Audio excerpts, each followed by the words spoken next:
ప్రభునందు ప్రియమైన వారలారా, యెహెజ్కేలు గ్రంథ ధ్యానాల్ని మనం ప్రారంభిస్తూ ఉన్నాం. వాటిని కొనసాగించడానికి దేవుని సహాయం కొరకు ప్రార్థించండి. మంచిది. యెహెజ్కేలు గ్రంథ పరిచయాన్ని గూర్చి, అలాగే దాన్ని గురించినటువంటి ఉపోద్ఘాతాన్ని మనం ధ్యానం చేద్దాం. యెహెజ్కేలు, యెషయి, ఇర్మియా, దానియేలు ఈ నలుగురు కూడా దగ్గరగా ప్రవచించినటువంటి ప్రవక్తలు. అంటే సమకాలీన ప్రవక్తలుగా వారిని పిలుస్తున్నారు. దేవుని వాక్యంలో మనం గమనిస్తే యెషయా గాడ్స్ సాల్వేషన్, దేవుని రక్షణను గూర్చి ఆయన ప్రబోధించాడు, తెలియచేశాడు, ప్రవచించాడు. యెషయా గ్రంథము 45వ అధ్యాయము 22వ వచనంలో భూదిగంత నివాసులారా నా వైపు చూచి రక్షణ పొందండి అనేటువంటి మాటని ఆయన తెలియచేశాడు. యెషయా దేవుని యొక్క రక్షణను గూర్చి, గాడ్స్ సాల్వేషన్ గురించి మాట్లాడుతూ వచ్చాడు. ఇర్మియా గాడ్స్ జడ్జిమెంట్ గురించి మాట్లాడుతూ వచ్చాడు. దేవుని తీర్పుల గురించి ఆయన చెప్పడం జరిగింది. ఎందుకనంటే మీరు అన్యుల ఆచారాల్లోనికి వెళ్ళిపోయారు. అన్యజనులు చేస్తున్నటువంటి ఆచారాల్ని అనుసరించి నడుస్తున్నారు కనుక మరలి రండి అని దేవుడు వారిని పిలిచినట్లుగా మనం చూస్తూ ఉన్నాం. ఇర్మియా గ్రంథము 6వ అధ్యాయము 19వ వచనాన్ని మనం చూస్తే, భూలోకమా వినుము, ఈ జనులు నా మాటలు వినుకున్నారు, నా ధర్మశాస్త్రమును విసర్జించి ఉన్నారు గనుక తమ ఆలోచనలకు ఫలితమైన కీడు నేను వారి మీదికి రప్పించుచున్నాను.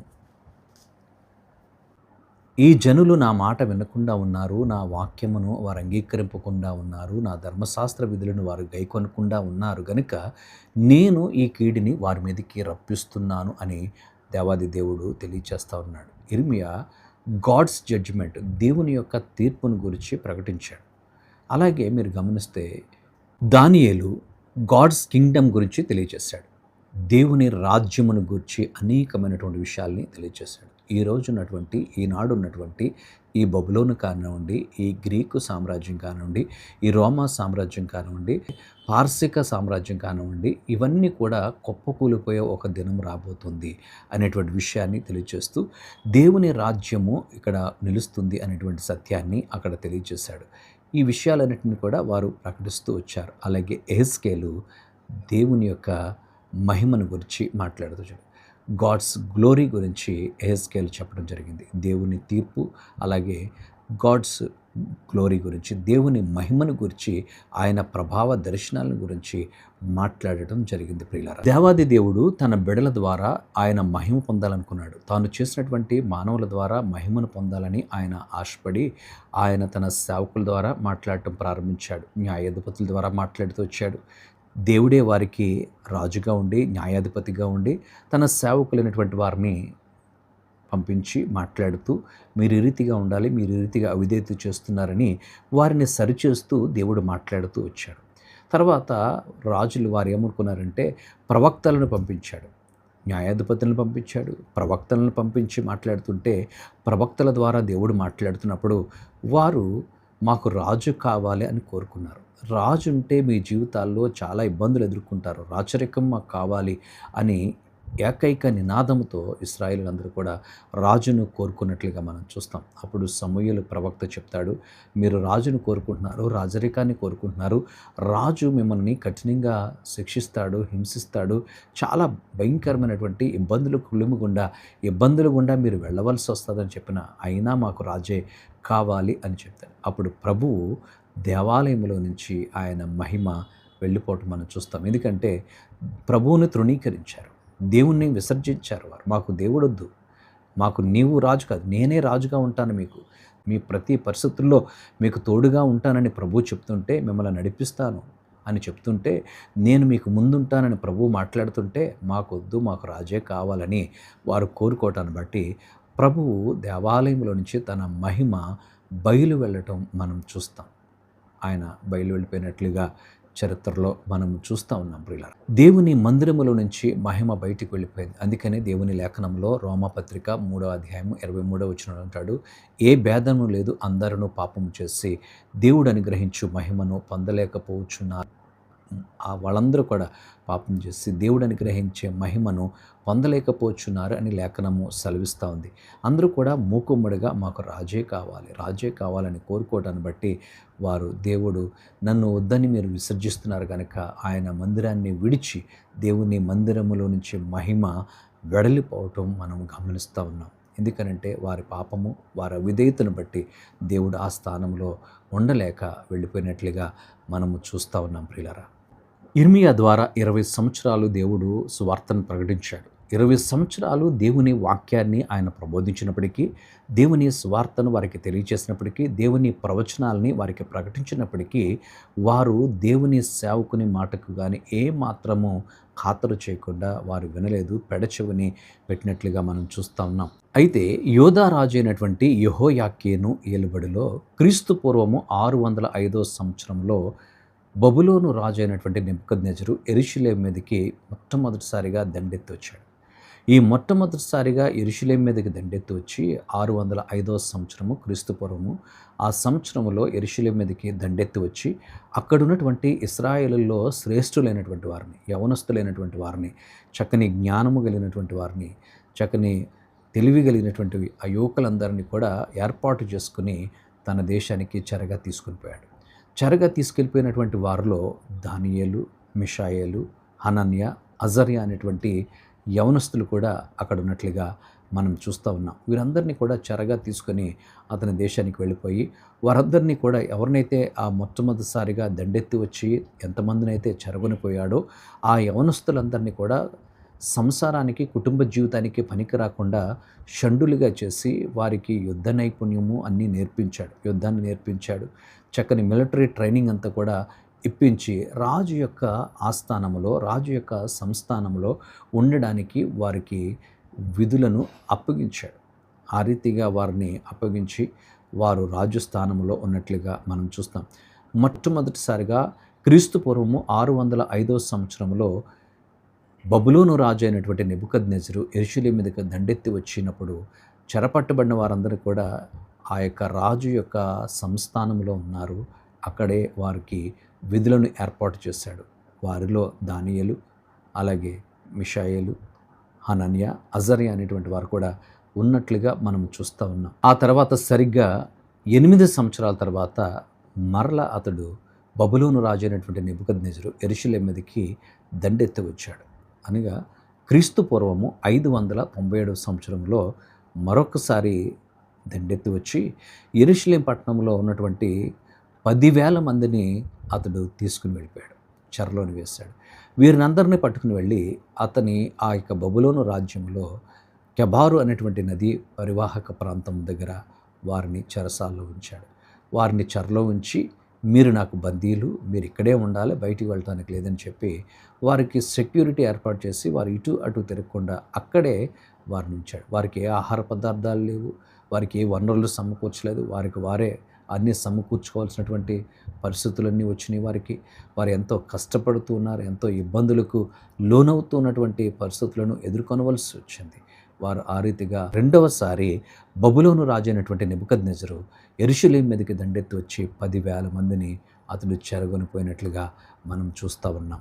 ఇక మరలా 11 సంవత్సరాల తర్వాత అనగా క్రీస్తు పూర్వము 586వ సంవత్సరంలో మరలా ఆయన యెరూషలేము మీదకి దండెత్తి వచ్చాడు. ఈసారి యెరూషలేము మీదకి దండెత్తి వచ్చి యెరూషలేము గుమ్మాలన్నిటిని కూడా కాల్చివేశాడు. కాల్చివేసి మందిరాన్ని ధ్వంసం చేసేసాడండి. మందిరాన్ని ధ్వంసం చేసి ఆ బంగారాన్ని అన్నిటిని కూడా దోచుకుని వెళ్ళిపోయాడు. సమస్తమును మందిరంలో ఉన్నటువంటి వస్తువు సామాగ్రి అంతటిని కూడా దోచుకుని వెళ్ళిపోయాడు. విస్తారమైనటువంటి బంగారంతో కట్టబడినటువంటి ఆ మందిరాన్ని దోచుకుని వెళ్ళిపోయి అతడు కొంతమందిని మరలా అతనితో పాటు చెరలోనికి తీసుకుని వెళ్ళిపోయాడు. కొంతమంది ఆ యొక్క యెరూషలేములోనే విడుబడినటువంటి అనుభవాల్ని మనం చూస్తూ ఉన్నాం. ఇంత భయంకరంగా 3 సార్లు నెబుకద్నెజరు దండెత్తి వచ్చి ఇశ్రాయేలు ప్రజలను చెరగొనిపోయి వారిని కఠినంగా హింసిస్తూ బానిసలుగా వారిని దాసులుగా చేసుకొని మీరు నా దాసులు, మీరు నా బానిసలు అని చెప్పి వారిని కష్టపెడుతూ ఉన్నటువంటి అనుభవాల్ని మనం చూస్తున్నాం. చెరలో ఉన్నప్పుడు వారి జీవితాలు ఎలా ఉంటాయో, చెరలో ఉన్నప్పుడు వారి జీవితాలు ఎంత దుర్భరంగా ఉంటాయో ఇక్కడ లేఖనము తెలియచేస్తుంది. ఎందుకు వీరు చెరలోనికి వెళ్ళారు అనంటే దేవుని మాట వారు వినకపోవటం బట్టి, దేవునికి ఆయాసకరంగా వారు జీవించడం బట్టి, దేవుడు తన ప్రవక్తలను పెందలకడనే లేపి పంపించి వారికి దేవుని వాక్కులను వారికి వినిపింపచేసిన వారు దేవుని మాట వినకపోవటం బట్టి వారి జీవితాల్లో కష్టానికి అప్పగించాడు. దేవుడు వారిని చెరగలోనికి తీసుకుని వెళ్ళాడే కానీ మీరు ఇలా నాశనం అయిపోవాలి, ఇక్కడే మగ్గిపోవాలి, మీరు ఇక్కడే కుళ్ళిపోవాలి, ఇక్కడే చనిపోవాలని చెప్పి వారిని విడిచిపెట్టలేదండి. దేవుడు ప్రేమ కలిగినటువంటి వాడు గనుక దేవుడు విడిచిపెట్టలేదు. వారితో దేవుడు మాట్లాడటం ప్రారంభించాడు. లేఖనాల ద్వారా ప్రభు మాట్లాడటం ప్రారంభించాడు. మొదటిసారి దండెత్తి వచ్చినప్పుడు దానియేలు, మిషాయేలు, అనన్య, అజర్య అనేటువంటి వారు వెళ్ళిపోయారు, చెరలోనికి వెళ్ళిపోయారు. అయితే ఆ చెరలో వారు పేర్లు మార్చేశారు. వారికి దానియేలు, షడ్రకు, మేషకు, అబేద్నెగో అనే పేర్లు వారికి మార్చేసి ఈ పేర్లు వారికి పెట్టి, పేర్లు మారిన వారు బ్రతుకులు మారలేదు. దేవుని నామమున స్తోత్రం కలుగుగాక. వారు పేర్లు మార్చేశారు, కానీ వారు మాత్రం దేవుని సన్నిధిలో, రాజు సముఖములో, రాజు సంస్థానములో దేవుని యందు భయభక్తులు కలిగి వారు నడుచుకున్నారు. వారు తినే ఆహార విషయంలో కానివ్వండి, వారు నివసించే విషయంలో కానివ్వండి, ఎంతో ప్రత్యేకత కలిగి చనిపోతే చనిపోతాం ఏముంది అని దేవుని కొరకు నమ్మకంగా, యథార్థంగా, నీతిగా, పవిత్రంగా, పరిశుద్ధంగా జీవించడానికి దానియేలు, షద్రకు, మేషకు, అబేద్నెగోలు అక్కడ నిర్ణయం తీసుకున్నారు. వారి యొక్క చక్కని నిర్ణయం, దేవుని మీద ఆనుకొని వారు తీసుకున్నటువంటి నిర్ణయం దేవుడు ఒక ఉన్నతంగా వారిని నడిపించాడు. అందుకనే దానియేలు గ్రంథంలో మనం చూస్తాము, ఆ బాలుర సంగతి ఏమనగా దేవుని కొరకు నమ్మకంగా, యథార్థంగా జీవిస్తే దేవుడు వారిని విడిచిపెట్టలేదు. దేవుడు వారికి ఏం చేశాడని మనం చూస్తే, క్రీస్తు పూర్వము 605 సంవత్సరంలో చెరపట్టబడినటువంటి వారికి దానియేలు ప్రవక్తగా ఉన్నాడు. దేవుని నామమున స్తోత్రం కలుగునుగాక.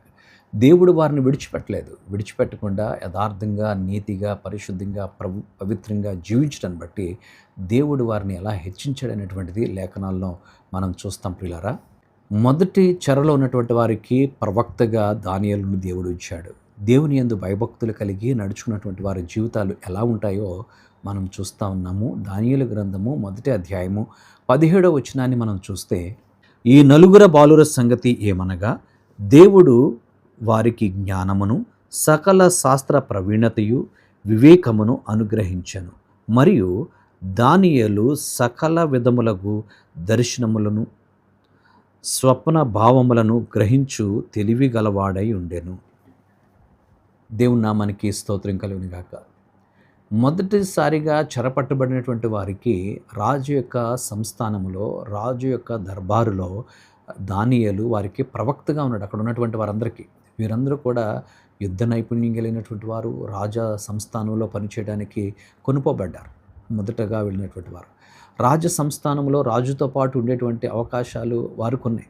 అలాంటి వారికి ప్రవక్తగా దానియేలుని దేవుడు ఎన్నుకున్నాడు. దానియేలు ఎన్నుకొని దేవుడు ఏం చేస్తూ ఉన్నాడు, వారు నలుగురు, ఈ బాలుర సంగతి ఏమనగా అంటున్నాడు.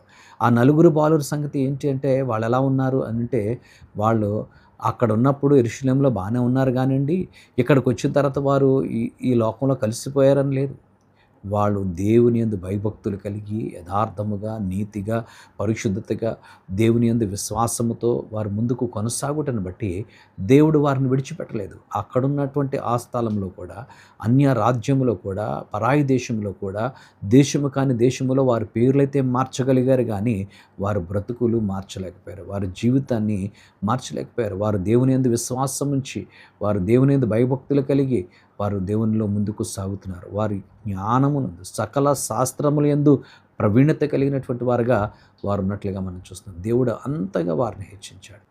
ఈ యొక్క బబులోను సామ్రాజ్యంలో 2వ స్థలము, మొదటి స్థలము రాజు యొక్క సంస్థానము, 2వ స్థలము మనం చూస్తే ప్రియులారా 10,000 మందిని చెరగొని కెబారు నది ప్రాంత తీరమున వారిని చెరలో ఉంచాడు. క్రీస్తు పూర్వము 597వ సంవత్సరంలో యెరూషలేము మీదకి దండెత్తి వచ్చి 10,000 మందిని తీసుకొని పోయి ఆయన ఏం చేశాడు, చెరలో ఉంచాడు.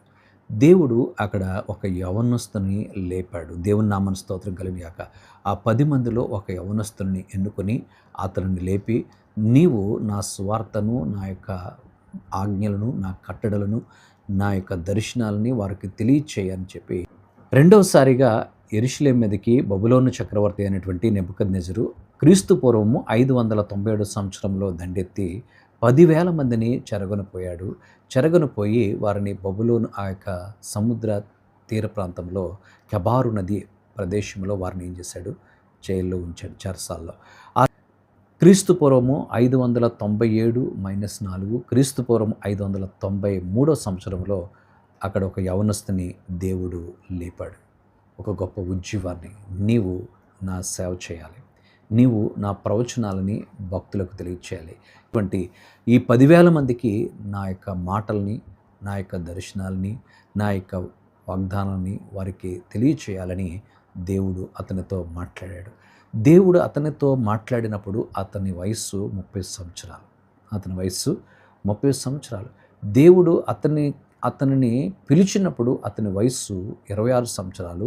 దేవుడు అతనిని బలపరిచినప్పుడు అతని వయస్సు 30 సంవత్సరాలు అని పరిశుద్ధ గ్రంథంలో మనం చూస్తున్నాం. ఆ యవనస్తుడు ఎవరో కాదు, ఆ యవనస్తుడే యెహెజ్కేలు. దేవుని నామమున స్తోత్రం కలుగును గాక. యెహెజ్కేలు అనేటువంటి మాటకు యెహోవా బలపరచును అనేటువంటి అర్థం మనం చూస్తాం. దానియేలు యెహెజ్కేలు కంటే ముందుగా 8 సంవత్సరాల ముందు చెరలోనికి వెళ్ళిపోయాడు. యెహెజ్కేలు 26 సంవత్సరాల వయసులో అతడు చెరలోనికి వెళ్ళి తర్వాత దేవుడు అతనితో మాట్లాడి 30 సంవత్సరాల వయసులో అతన్ని బలపరిచి నీవు నా మాటల్ని ప్రజలకు తెలియచేయాలి అని చెప్పి అతన్ని సేవకు పిలిచాడు, ఎన్నుకున్నాడు. అతన్ని సేవ కొరకు ప్రతిష్ఠించుకున్నాడు దేవుడు. అతడు ఈ గ్రంథాన్ని రచించినటువంటి యెహెజ్కేలు గ్రంథం యొక్క గ్రంథకర్త ఎవరు అని మనం ఆలోచన చేస్తే యెహెజ్కేలు గ్రంథకర్త యెహెజ్కేలే అనేటువంటి విషయాన్ని మనం చూస్తూ ఉన్నాం. యెహెజ్కేలు బూజీ అనేటువంటి యాజకుని కుమారుడు. ఇతడు కూడా యాజక ధర్మాన్ని జరిగిస్తున్నటువంటి వాడు అనేటువంటి విషయాన్ని చరిత్రలో మనం చూస్తాం ప్రియులారా.